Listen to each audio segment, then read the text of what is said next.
Բա որ ձեր եթերներում, այլ տաղավարներում, ես իմ բազմաթիվ այլ գործընկերներ տասնյակ հարցազրույցներով զգուշացնում ենք, որ ընկեր ջան, դու կարմիր գծեր ես հատում, այնպիսի անհանդուրժողականության վիրուս ես տարածում երկրով,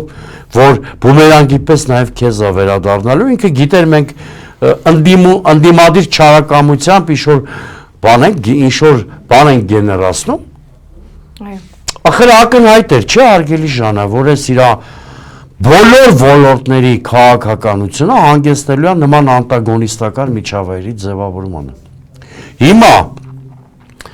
ես գիտեմ, որ ձեր եթերը բավականին լսելի է ու նաև գիտեմ, որ իշխանական կոնկրետ ստրուկտուրաներ իմ հարցազրույցները դիտում են։